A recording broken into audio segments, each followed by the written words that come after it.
On te parle sans doute de process, de procédures, mais tu ne sais pas forcément comment est-ce que ça fonctionne et comment est-ce que tu peux les mettre en place. On va voir ça aujourd'hui dans cette vidéo. Mean bread and butterflies. Oh, yes, of course. Hmm? Salut à tous, c'est Aude, j'espère que vous allez bien. On se retrouve aujourd'hui pour une nouvelle vidéo. Je crois que c'est la troisième de ma chaîne où je parle de process, comment mettre en place des process.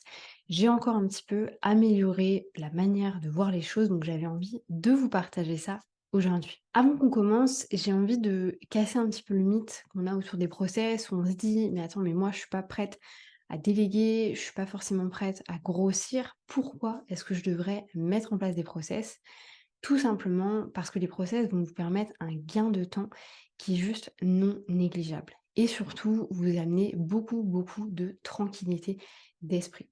Donc moi, je vous amène, même si vous n'êtes pas dans un état d'esprit de développement, vous êtes en train de vous lancer, quand vous êtes en train de mettre des choses en place, ayez toujours en tête le fait de mettre en place des process. Aujourd'hui, dans cette vidéo, on va découvrir pas mal de choses.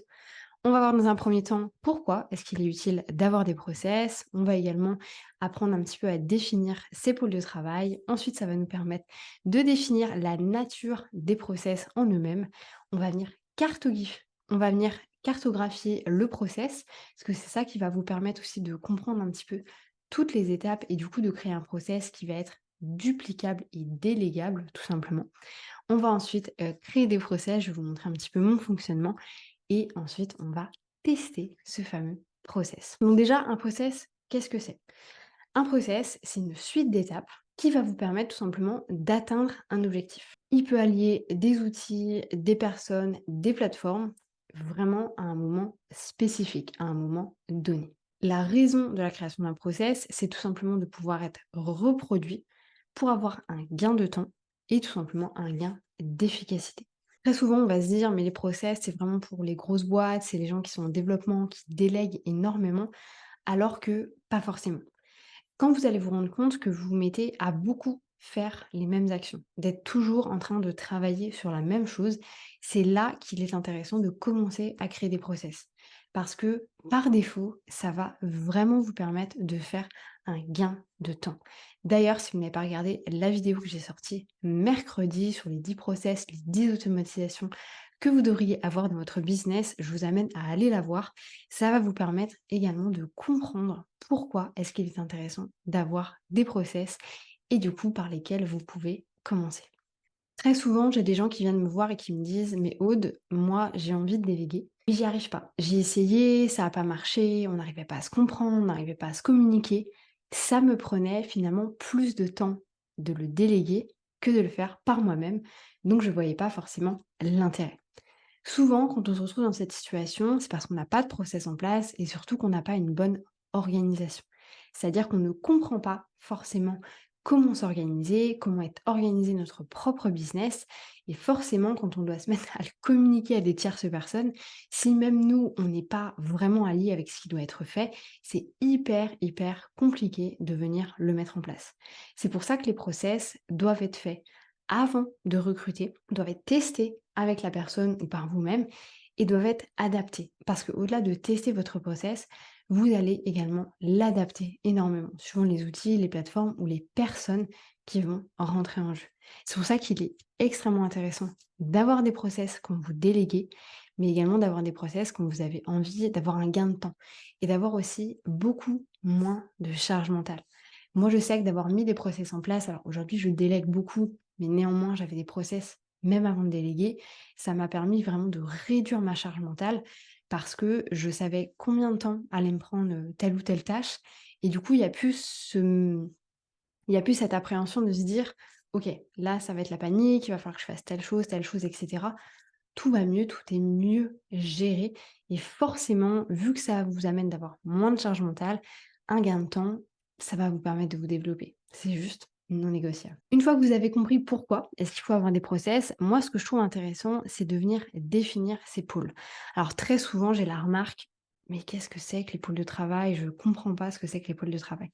Je vous montre les miens juste ici. Ici, il s'agit de ma vraie gestion de projet pour le coup, je vous la partage aujourd'hui. Donc moi, j'ai beaucoup de pôles de travail Je vais avoir le pôle de travail formation, marketing et clients, qui sont les 3 pôles qui sont ouverts à l'instant T.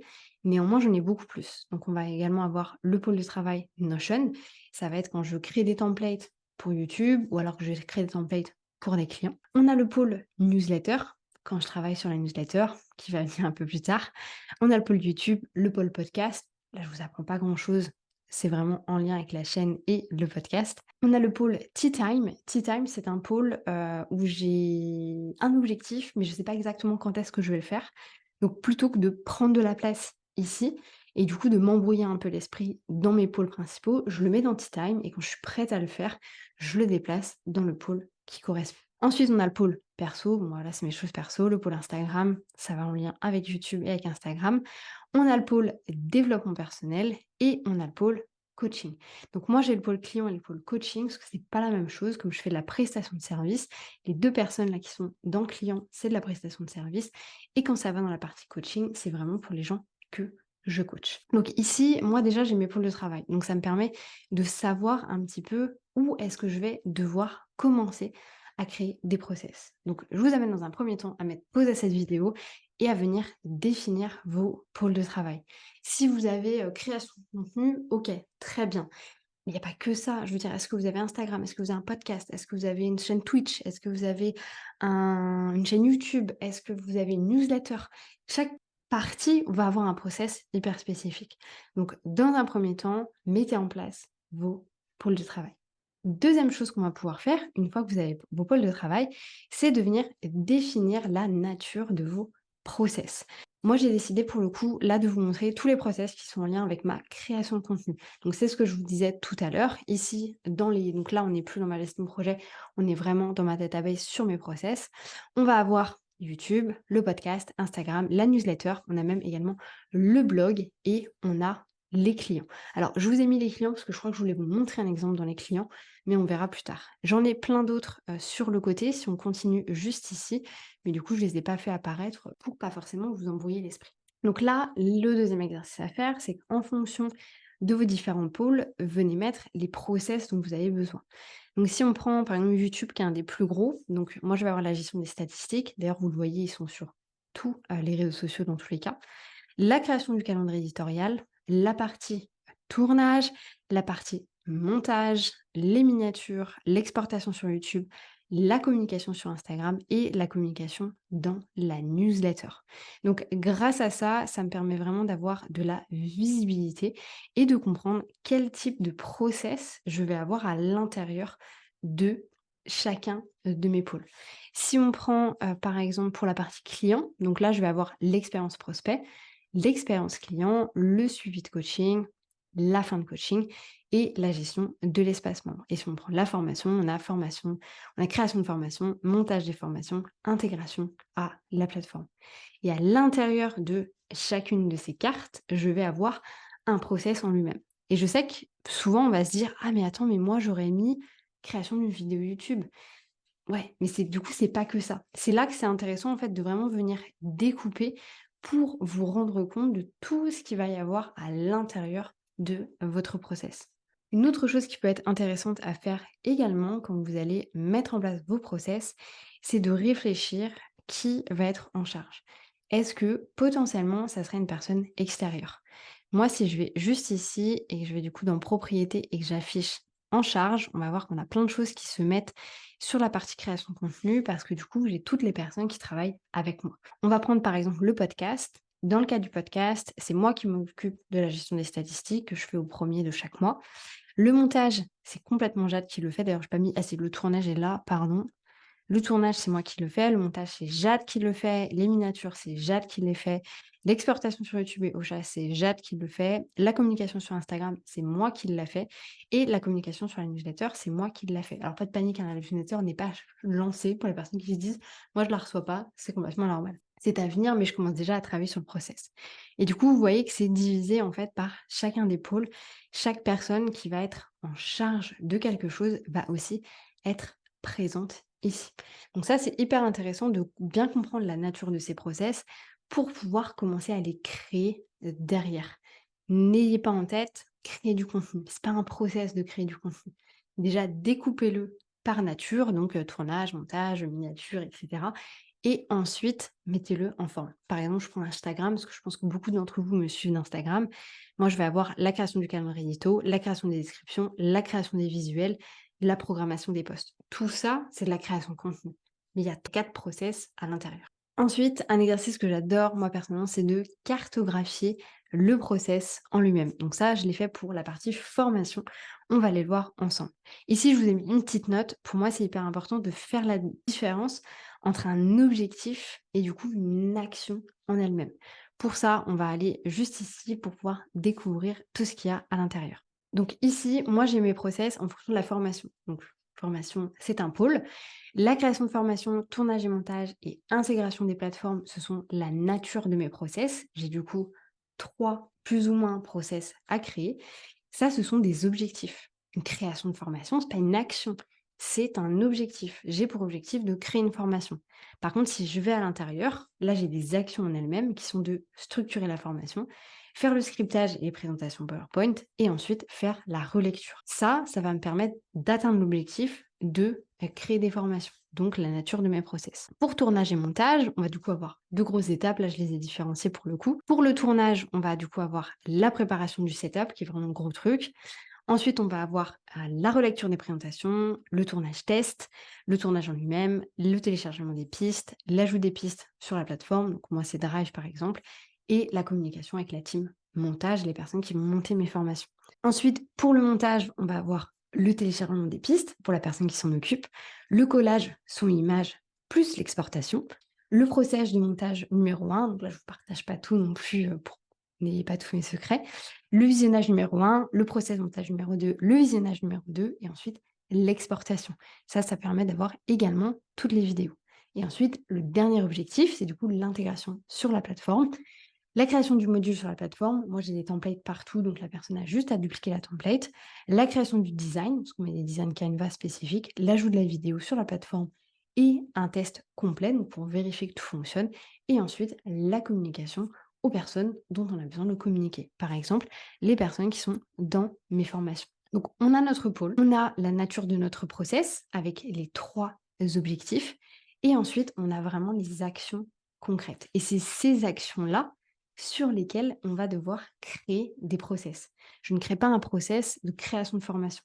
Je vais créer un process de structuration de formation. On arrive du coup à notre étape créer le process. Donc ici, moi dans mon cas, j'ai une template qui me permet à chaque fois de créer un process. Donc juste ici, je l'ai créée, vous pouvez la copier, elle est hyper facile. Si je clique sur modifier, je vous la montre. Donc moi, j'ai dans un premier temps l'objectif, donc intégrer le schéma explicatif si besoin.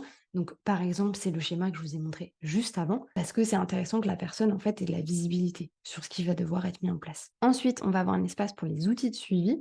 Je vous donne l'exemple du podcast. Bah, forcément, la personne qui s'occupe du podcast a besoin du lien Drive, a besoin des accès à YouTube Studio, a besoin des accès à Ocha, a besoin potentiellement d'un tutoriel de montage sur comment je veux que mes podcasts soient montés, etc., etc. Donc, on a tout qui va venir ici. Ici, on peut intégrer les liens vers les comptes, les accès, les tutoriels vidéo, etc. Ensuite, on a le process étape par étape. Et si besoin, on peut rajouter une vidéo explicative. Moi, je trouve ça très intéressant. D'ailleurs, c'est mon but pour, je pense, l'année 2024 de tout filmer mes process pour avoir aussi beaucoup plus de liberté dans les personnes avec qui je travaille et qu'elles puissent vraiment apprendre en fonction de ça. Et parce que comme je suis sur la thématique du développement d'entreprise, c'est intéressant pour moi de le tester. Ici, on peut intégrer un schéma si besoin également. Et ici, on peut mettre du coup un espace FAQ. Donc là, c'est un espace dédié à la team pour challenger ou questionner le process si jamais il y a des problèmes et si jamais il y a des meilleurs et si jamais potentiellement il y a des meilleures manières de faire. Vous n'avez pas, je n'ai pas la science infuse, donc il ne faut pas hésiter non plus à prendre les informations des personnes qui peuvent vous aider. J'avais envie de vous montrer à quoi ressemble en particulier un process quand il a été créé dans sa totalité. Je ne vais pas tout vous montrer, mais je vous montre une partie. Donc là, on va aller voir l'expérience prospect. Donc l'expérience prospect, l'objectif, faire vivre une bonne expérience aux personnes qui s'intéressent à mon travail. Même si la personne n'est pas intéressée dans la finalité, elle peut toujours vous recommander à quelqu'un. Et ça, c'est hyper important. Et moi, c'est un truc que j'ai toujours en tête. J'ai beaucoup de recommandations qui viennent de gens qui n'ont pas forcément bossé avec moi, mais qui consomment mon contenu. Donc, c'est toujours intéressant à prendre en compte. Donc, ici, il n'y a pas de schéma particulier. J'aurais pu mettre un schéma peut-être d'où venaient en particulier les personnes, est-ce qu'elles passent par un DM Instagram, est-ce qu'elles prennent un appel de découverte, ce genre de choses. Petit suivi, bah, ici on a le CRM directement, le CRM qui est un CRM du coup de prospection et clientèle, que je vous montrerai pas, mais vous voyez à quoi ça ressemble. Ensuite, on va avoir le process étape par étape. Donc, petite vidéo explicative, moi j'en ai pas fait dans ce cas-là, parce que c'est moi qui le gère, mais je pourrais très bien le faire. Ici, par contre, ce que j'ai mentionné, c'est d'où peut venir la personne, Calendly, Instagram, par mail. Ici, j'ai mis un petit plan d'étapes que moi je trouvais intéressant, chercher à comprendre ce que recherche la personne. Est-ce qu'elle recherche des contenus gratuits? À ce moment-là, on les renvoie vers des posts Instagram, Facebook, je sais pas pourquoi j'ai mis Facebook d'ailleurs. On les renvoie aussi potentiellement vers les lead magnets et vers les vidéos YouTube. La personne recherche de la formation, donc là on peut la renvoyer vers les pages de vente tout en précisant qu'elle peut poser autant de questions que souhaité et on relance après 48 heures s'il n'y a pas de passage à l'achat. Et pour l'accompagnement, moi je renvoie toujours maintenant vers un appel de découverte plus la page de vente, comme ça les gens savent mes prix, il n'y a pas de grosses questionnements par rapport à ça. Ou alors via message, puis envoyer le document de présentation par mail. Honnêtement, ça c'est quelque chose que je ne fais plus. Au niveau des étapes, pour une question de confidentialité, je ne vais pas vous montrer ce qu'il y a à l'intérieur, mais j'ai des étapes bien spécifiques à faire vivre aux personnes enfin, du coup, c'est pas de la prospection parce que moi, je prospecte pas, c'est plus des gens qui viennent me voir en fait directement. Donc, c'est pas pour le coup de la prospection. Du coup, il n'y a pas de FAQ, tout simplement parce qu'il y a personne en fait qui rentre en compte par rapport à ça. Je suis la seule à le gérer. Donc, moi, je vous invite à vraiment avoir la réflexion au niveau de vos process, comment est-ce que vous pouvez les créer, qu'est-ce que vous pouvez mettre en place et vraiment passer par ces étapes.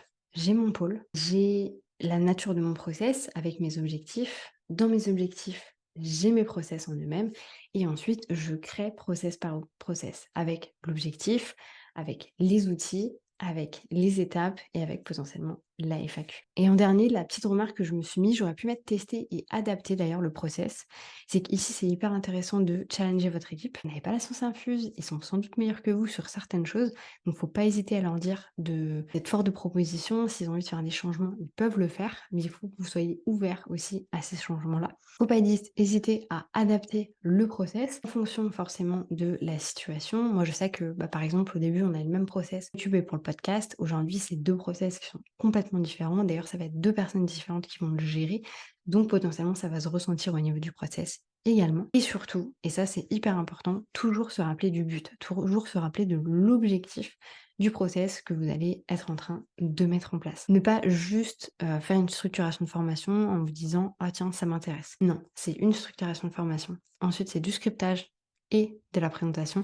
Ensuite c'est de la relecture. Ensuite c'est du tournage, du montage et de l'intégration de la plateforme.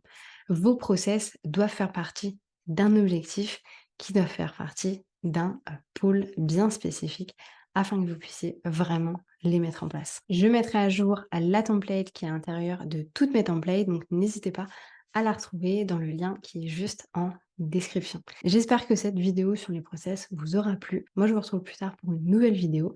Je vous dis à bientôt. Je vous souhaite une bonne journée, une bonne matinée, une bonne soirée.